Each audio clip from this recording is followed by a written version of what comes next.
Bonjour à vous tous les enfants. Aujourd'hui, on va donc s'occuper de Scratch. On l'avait fait la dernière fois. On avait commencé à faire bouger la balle de notre jeu. Aujourd'hui, on va le faire rebondir. Enfin, on va la faire rebondir plutôt. On va la faire rebondir sur sur les bords de l'écran du jeu. Alors, comment ça va se passer? Bien, regardez. Euh, on a vu ici, c'est donc ici plutôt, que l'écran de Scratch était de ce style-là. D'accord? Un repère avec une limite en haut à 180, une limite en bas à moins 180, donc limite en ordonnée, et en abscisse des limites à 240 et moins 240. D'accord? Bien. On va commencer maintenant avec le début à s'occuper du rebord, du rebond, pardon, du rebond ici, en haut. D'accord? Ça sera le premier cas qu'on va faire, qu'on va étudier. D'accord? Alors, comment ça se passe? Bon, déjà, il faut voir que ce rebond, il ne va pas se dérouler tout le temps. Quand est-ce qu'on va rebondir? Ben, lorsque la balle va arriver tout ici, tout en haut de l'écran. Donc ça va arriver lorsque les coordonnées de la balle, donc ce qu'on avait appelé X et Y dans le programme, eh bien, vont arriver à une certaine valeur. Quelle valeur va devoir avoir ici la balle? Ben, ce sera évidemment 180. C'est-à-dire que si la balle arrive au niveau de 180, dans ces conditions, il va falloir faire le rebond. D'accord? Alors, on va commencer avec ça. On va voir si ça marche. Regardons. Hop. Donc on est donc dans notre boucle infinie ici qui fait avancer la balle. Rappelez-vous comment ça marche. Hein, ce programme-là, vous l'avez fait la dernière fois. Alors, que faut-il faire? Eh bien, dans cette boucle, il va falloir tester si, si la balle est arrivée tout en haut. D'accord? Alors donc, on va regarder. On va devoir faire un test. Un test, forcément, ça veut dire si. Si alors. Et éventuellement, si alors sinon. Mais pour l'instant, il n'y a que du si alors. C'est-à-dire que si la balle arrive tout en haut, il va falloir faire le rebond. Donc ici, il va falloir que je teste si la balle est arrivée tout en haut. Comment est-ce qu'on sait que si la balle est arrivée tout en haut? Bien, regardez. On a dit qu'on arrivait tout en haut lorsque on arrivait à 180. Mais 180, c'est quoi qui est égal à 180? C'est l'ordonnée. C'est-à-dire ce qu'on avait mis en Y. D'accord? C'est-à-dire c'est le Y, c'est le ordonnée Y. C'est-à-dire qu'il faut que ce ordonnée Y soit égal à 180. Vous voyez, si notre ordonnée Y prend la valeur 180, bien il va falloir rebondir. Alors, on va essayer. Ordonnée Y, donc si en opérateur on va prendre égal, si l'ordonnée Y est égale à 180, il faut rebondir, tout simplement. Alors pour l'instant, quand on fait un programme, qu'est-ce qu'on va faire? On va d'abord tester si notre condition, ordonnée Y égale 180, est la bonne. D'accord? Alors pour ça, on fait quoi? On va simplement dire si ordonnée Y égale 180, eh bien on va faire dire donc notre petit chat. Pour nous, c'est plus un chat du coup, c'est une balle. On va dire rebond. D'accord? Voilà. On lui fait dire rebond pour l'instant. J'espère juste que, comme il sera tout en haut, j'espère juste qu'on le verra quand même, ce rebond. On va essayer. On lance la balle. Il arrive à 180. Il devrait dire rebond. Voilà, il a dit rebond. C'est bon. Ça marche. D'accord? Donc notre test, il est correct. C'est bien lorsque la balle arrive tout en haut que ça va dire rebond. Alors, en fait, pas tout à fait tout en haut. Vous avez vu comment il est là-bas? Regarde, on va relancer ici. Je vais essayer de l'arrêter un petit peu avant, qu'on voit bien les choses. Ah, dommage.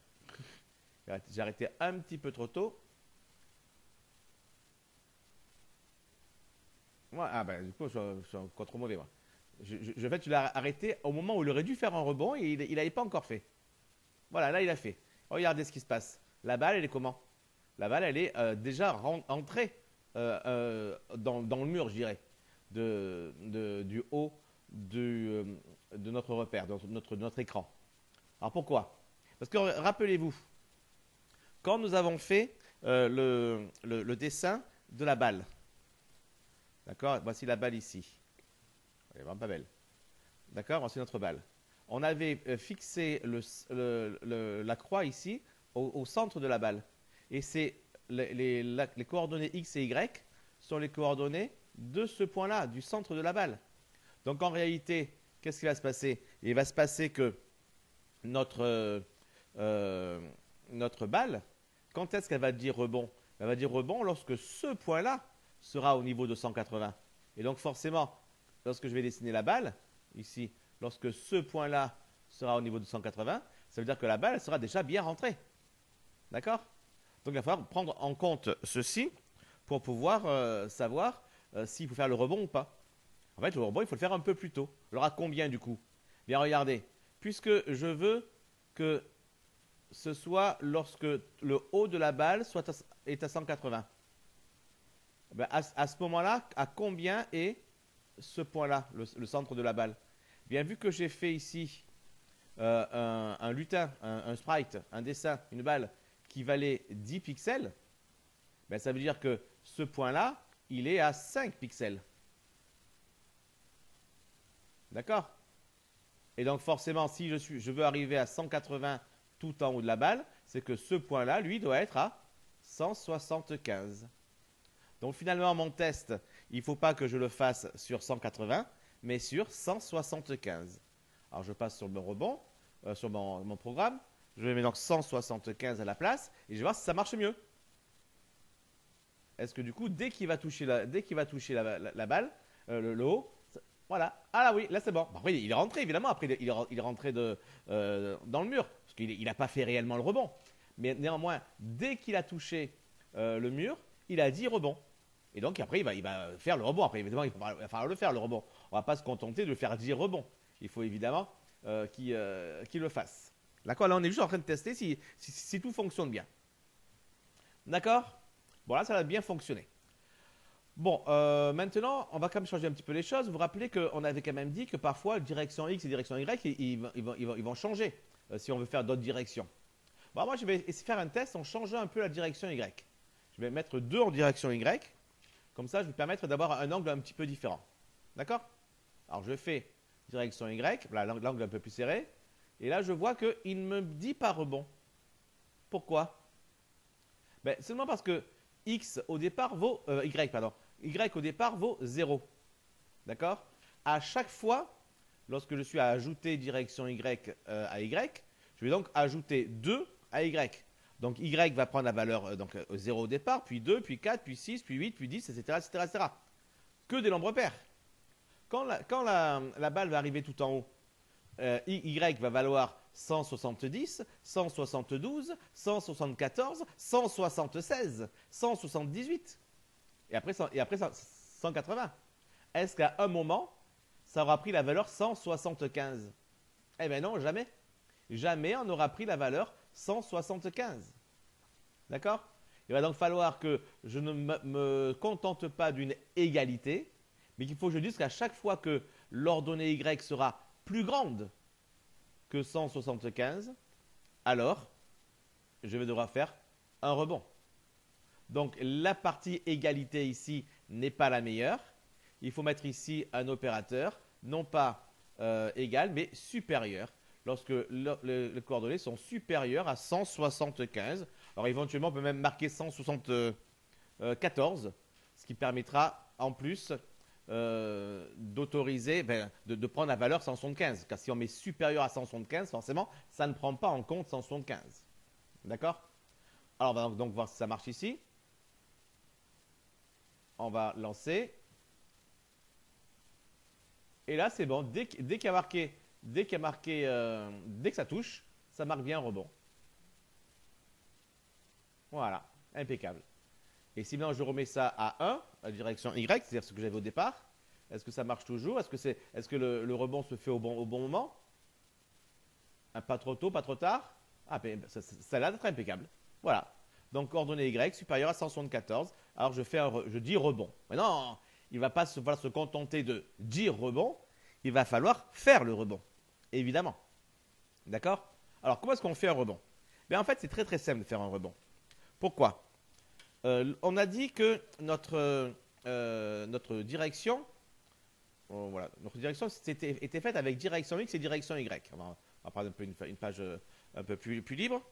D'accord? C'est-à-dire que lorsque notre balle au début, elle avance comme ceci, elle a une direction X qui est celui-ci. D'accord? Direction X qui vaut par exemple 1. D'accord? Et une direction Y ici qui vaut également 1. D'accord? Bien sûr, des valeurs qui pourraient être différentes. D'accord? Maintenant, que se passe-t-il si la balle arrive en haut? Elle va devoir faire un rebond, c'est-à-dire partir comme ceci. Alors, qu'est-ce qui va se passer? Eh bien, elle va continuer à avancer dans les abscisses, avec ici encore une direction X. Combien vaudra son direction X? Eh bien, c'est le même. Il vaudra toujours 1. Par contre, combien vaudra son direction Y ici? Direction Y va valoir, bien, quand il valait 1, ici au départ en rouge, la balle était en train de monter, parce qu'on ajoutait 1 à chaque fois. Mais cette fois-ci, combien va valoir direction Y? Il va falloir que la balle elle descende. Donc il va falloir ajouter, non pas 1, mais ajouter moins 1. D'accord? On voit donc que lors de ce rebond, la partie direction X, ben, elle n'a pas changé. Par contre, la partie direction Y, elle a changé. Du coup, il va effacer en direction Y. Elle a changé la partie direction Y. Elle a été changée comment? Elle est passée de 1 à moins 1. C'est quoi passer de 1 à moins 1? C'est prendre l'opposé. Voilà. Lorsqu'on fait un rebond ici, lorsqu'on est tout en haut, lorsqu'on fait un rebond ici, qu'est-ce qu'il faut faire? Il faut tout simplement changer le direction X en son opposé. Le direction Y, pardon. Le direction Y en son opposé. Et comment est-ce qu'on transforme un nombre en son opposé? Bien, tout simplement en le multipliant par moins 1. Ça veut dire que lorsqu'on a un rebond, tout ce qu'on a à faire, c'est transformer, c'est-à-dire que le direction Y, d'accord? Eh bien, ça doit être direction Y multiplié par moins 1. On doit prendre le direction Y, qui dans mon exemple à moi vaut 1, on le multiplie par moins 1, ça fait évidemment moins 1, et c'est ça qu'on met dans la variable direction Y. Direction Y au début valait 1, à l'arrivée elle doit valoir moins 1. C'est ça faire un rebond, tout simplement. C'est juste ça. C'est multiplier le direction Y par moins 1. Alors ça va donner quoi ici dans Scratch? Eh bien, à la place de dire rebond, ben, je vais faire un rebond. D'accord? Alors, c'est quoi un rebond, on a dit? On a dit que tout simplement un rebond, c'était changer direction Y. Et le changer par quoi? Ben, par moins 1 fois direction Y, ou direction Y fois moins 1. Donc, tout simplement,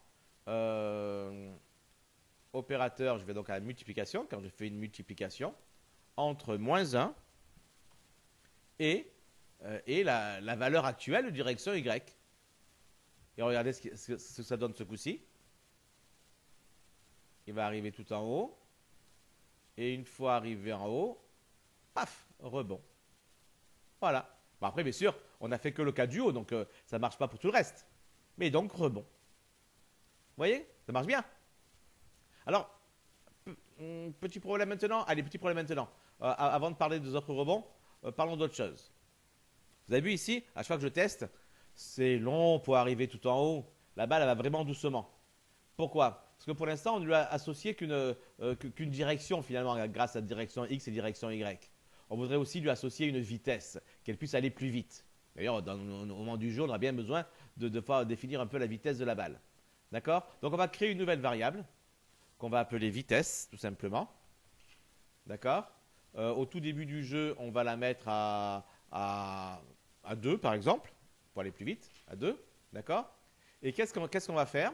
Eh bien, à chaque fois qu'on va devoir faire bouger la balle, comme c'est le cas ici, vous voyez ici, X, lorsque je bouge la balle ici, c'est ici. C'est là où il y a le petit cercle qui s'affiche à l'écran ici. C'est ajouter direction X à X. D'accord? Donc je rajoute 1 finalement, parce que direction X vaut 1. Je rajoute 1 à la variable X, à l'abscisse. Et pareil pour la donner. D'accord? Mais si je veux aller plus vite, il faudrait que j'ajoute pas 1, mais que j'ajoute 2. Ou que j'ajoute 3. D'accord? Ça va être quoi ça? Ça va être tout simplement la valeur de la direction multipliée par la vitesse. Donc si la direction c'est 1 et que la vitesse c'est 2, il faut que j'avance de 2. D'accord? Et ça marchera très bien parce que, regardez,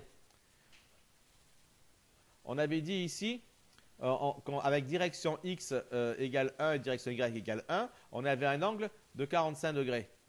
D'accord? Et imaginons maintenant, non, il trouve pas beau. Si je fais ici direction x multiplié par vitesse, et ici j'avance de direction y multiplié par vitesse, d'accord? Donc ça va me faire direction x égale 1 multiplié par vitesse 2, ça va me faire 2. Direction y encore 1 multiplié par vitesse 2, ça va me faire encore 2. J'aurai donc un triangle avec 2 pour ici et 2 pour là. D'accord? Et donc mon angle alpha ici sera quoi? Ben, ma tangente alpha sera de telle sorte que mon côté opposé, ben, ce sera 2. Sur mon côté adjacent, il vaudra 2 également. Ça vaudra toujours 1. Et lorsque la tangente vaut 1, ça veut dire que l'angle vaut combien? On le sait déjà, on l'a déjà fait plusieurs fois, 45 degrés. Donc ça ne changera pas l'angle. Seulement, vu qu'il va avancer de 2 pixels au lieu de 1 à chaque fois, mais forcément, il ira plus vite. On va donc, donc au niveau de Scratch, lorsque je voulais ajouter direction X, maintenant je ne vais pas ajouter ça, je vais ajouter un produit, donc une multiplication, entre direction X et vitesse. Et bien sûr, pareil pour Y, je vais ajouter le produit entre direction Y et vitesse. D'accord? Donc, on va vérifier si ça marche toujours, notre rebond. Regardez, là, il devrait aller plus vite. Voilà, il va plus vite. Tac, et il rebondit. Et si je change la vitesse, je la mets par exemple à, mettons, mais ce que vous voulez, hein, 7 par exemple, là, on va avoir une grande vitesse. Ouh, ça va vite. D'accord? Et donc, comme ça, on va pouvoir jouer un peu sur la balle qui va doucement. Si je mets vitesse 1, ben, je retrouve évidemment ce que j'avais au départ. Si je mets vitesse 0, alors là, il ne bouge plus. Il ne bouge plus. D'accord? Et là, je mets vitesse 2 pour mes tests, ça me paraît pas mal. Ça me permet d'avoir quand même un beau mouvement fluide. Et assez rapide malgré tout. D'accord? Tout le monde a compris cette manière de procéder pour faire aller plus vite?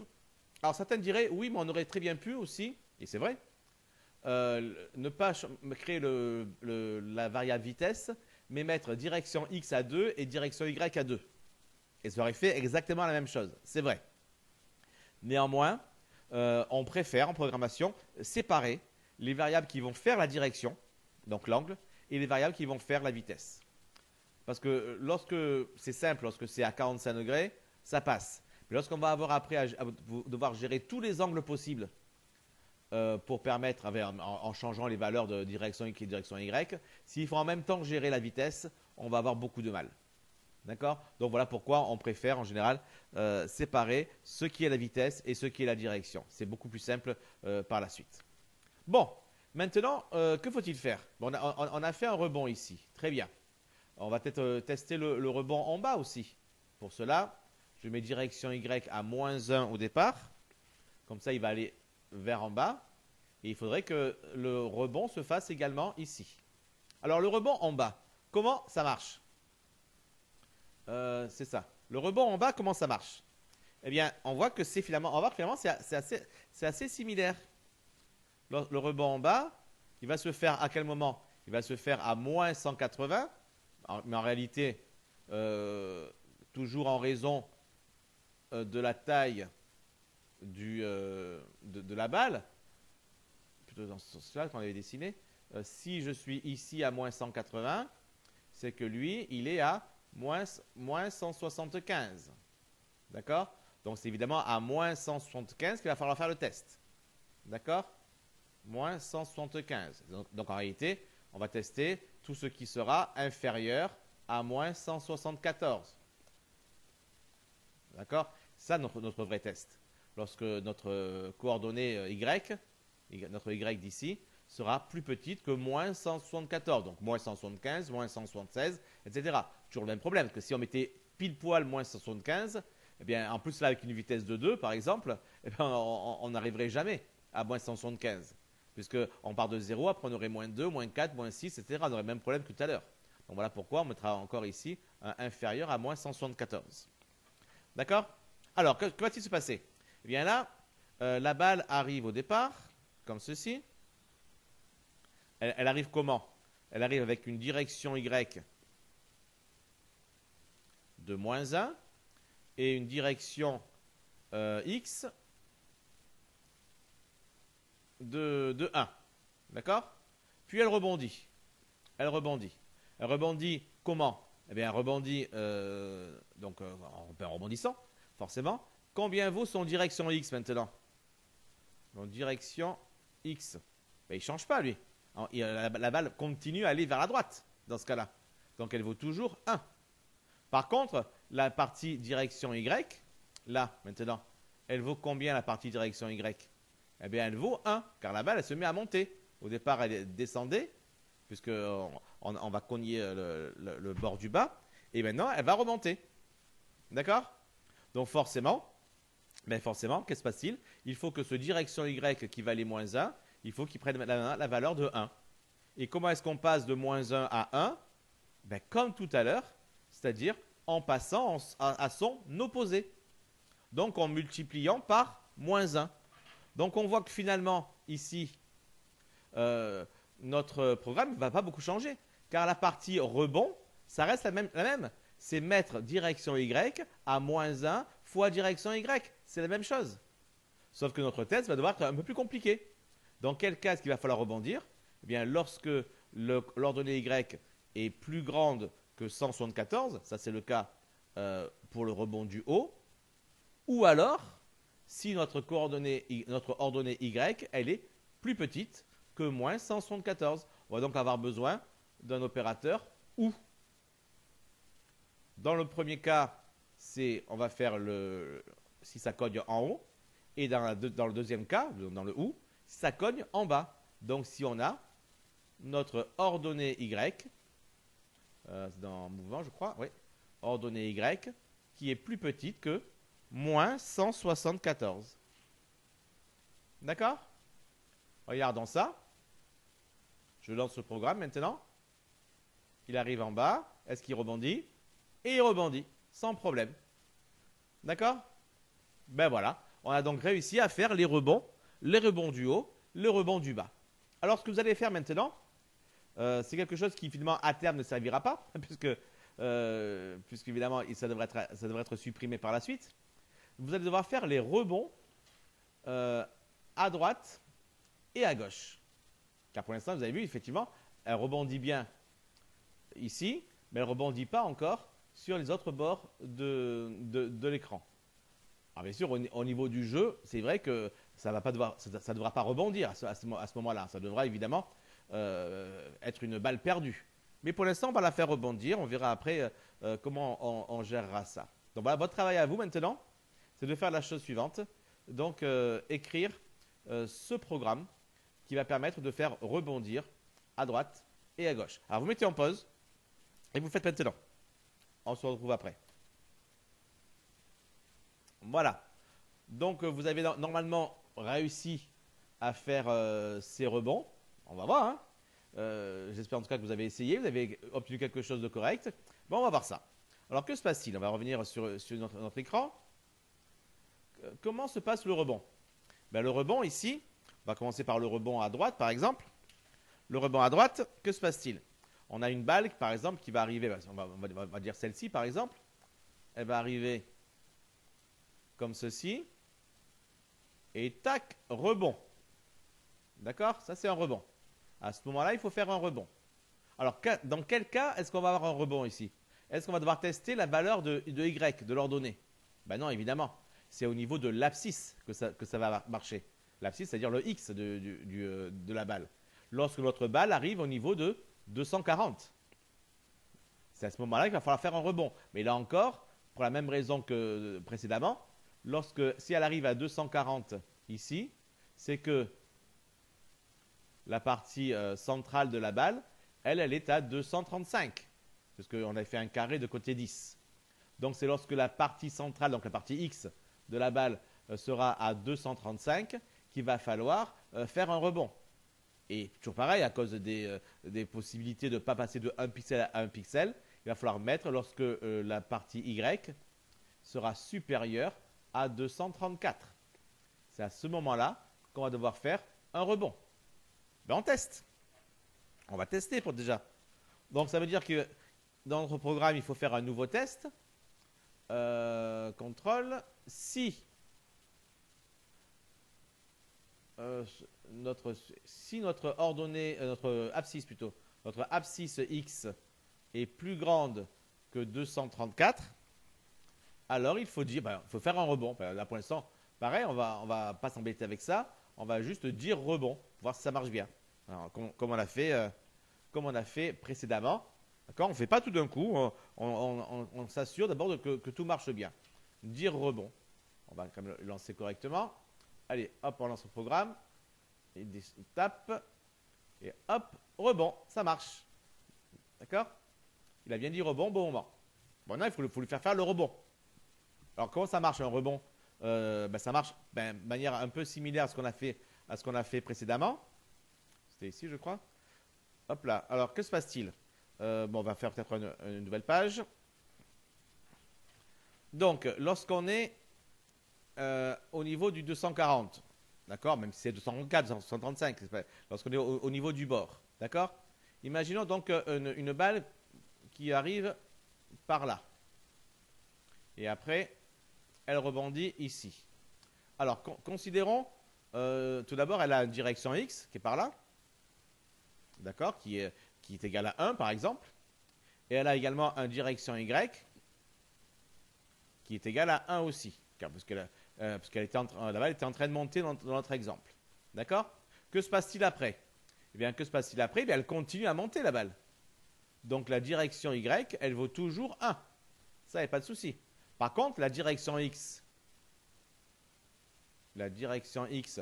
elle vaut combien ce coup-ci? Bien, avant, elle valait 1 parce que la balle allait vers la droite. Mais maintenant, la balle, elle va vers la gauche. Donc, la partie X doit être diminuée. Donc, direction X doit être égale à moins 1. Donc, la direction X qui valait 1, elle doit maintenant valoir moins 1. Elle doit donc devenir son opposé. Et donc, elle doit être, là encore, comme tout à l'heure, multipliée par moins 1. Donc, finalement, ce qu'on avait fait sur direction Y, eh bien, on va faire la même chose sur direction X. C'est-à-dire que si on arrive à 234, eh bien, à la place de dire rebond, il va falloir tout simplement que je mette la variable direction X à quoi? Ben, au produit entre moins 1 et direction X lui-même. C'est-à-dire que direction X doit être transformée en son opposé. S'il vaut 1, il va valoir moins 1. S'il vaut 2, il va valoir moins 2, etc. Regardons. Regardez, la balle descend ici, elle fait le premier rebond. Et hop, deuxième rebond. Puis après, en haut, elle devrait faire encore un rebond. Tac. Et après, ici, la partie gauche, elle n'a pas encore été traitée. Donc, ça ne marche pas encore. Mais la partie gauche, elle est très simple, la partie gauche. Puisque, évidemment, lorsqu'on arrive dans la partie gauche, c'est-à-dire au niveau de combien? De moins 240. Donc, en réalité, lorsqu'on est plus petit que moins 234, toujours pas les mêmes problèmes c'est X, lorsque tu as le même problème de la taille de la balle, qui a une taille de 5, de 10, et donc le milieu, il est à 5 du bord. Eh bien, qu'est-ce qui se passe? Eh bien, notre balle arrive comme ceci, elle rebondit. Ben, que se passe-t-il encore? Bien, finalement, on voit bien que là encore, la partie direction Y, qui dans ce cas-là descendait, elle valait donc moins 1. Direction Y égale moins 1, notre exemple. Eh bien, elle continue à descendre. Donc, direction Y vaut toujours moins 1. Alors que direction X qui valait moins 1. Direction X qui valait moins 1. Puisque la balle allait vers la gauche, elle va maintenant valoir 1. Puisqu'on va vers la droite. Donc là encore, il est transformé en son opposé. De moins 1, on passe à 1. Donc la formule qu'on avait écrite ici, que la direction X doit être transformée en son opposé, elle est aussi valable pour la partie gauche. Tout comme d'ailleurs on avait fait ici, pour la partie haut et bas, on avait fait la même chose. On avait dans tous les cas multiplié direction Y par moins 1. Donc là encore, on va donc juste devoir faire un test avec du OU, puisqu'on va avoir, c'est un opérateur, on va avoir du OU. Quand est-ce qu'il va falloir faire ce rebond? Ben, il faut le faire lorsque l'abscisse de x est plus grande que 234, ou alors lorsque l'abscisse de x est plus petite que moins 234. Tout simplement. Donc là, c'est lorsqu'on est contre le mur de gauche. Et là, si on fait ça, on va relancer le programme parce que là, pour l'instant, il fait n'importe quoi. Voilà. Rebond bas, rebond à droite. Non, rebond à droite, c'est ça.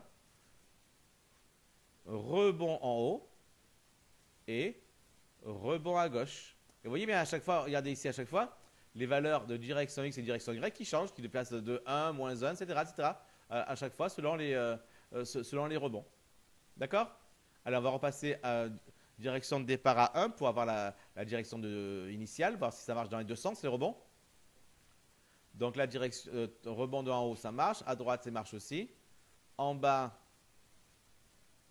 ça a l'air d'aller. Et à gauche, eh bien, ça va aussi. Voilà. Et donc maintenant, notre balle, eh bien, elle rebondit parfaitement sur les 4 côtés, sur les 4 murs. C'était notre objectif d'aujourd'hui. La prochaine fois, nous verrons comment nous allons faire bouger les raquettes. Une raquette, c'est vous qui la bougerez à la souris. Voilà, j'hésite entre faire au clavier ou à la souris. On va faire à la souris, enfin, sauf si d'ici là j'ai oublié que du coup on le fait au clavier. Et la raquette, donc ça sera la raquette gauche, celle que vous bougerez vous. Et quant à la raquette droite, celle qui sera bougée par l'ordinateur, il faudra un peu réfléchir à comment on va devoir faire bouger cette raquette. OK? Pour donner un petit peu d'intelligence artificielle à notre programme. Voilà. Eh bien, les enfants, j'espère que vous avez une belle balle qui rebondit sur les murs et que vous avez tout compris comment ça marche. C'est des trucs de base, ça va être des trucs importants pour tous ceux qui vont être amenés à faire un petit peu de programmation dans leur vie, quelle qu'elle soit, au niveau de jeu, au niveau de choses bien plus basiques ou autres. Allez les enfants, bonne journée à tous et à demain pour le retour à des mathématiques plus classiques. Au revoir les enfants, ciao ciao.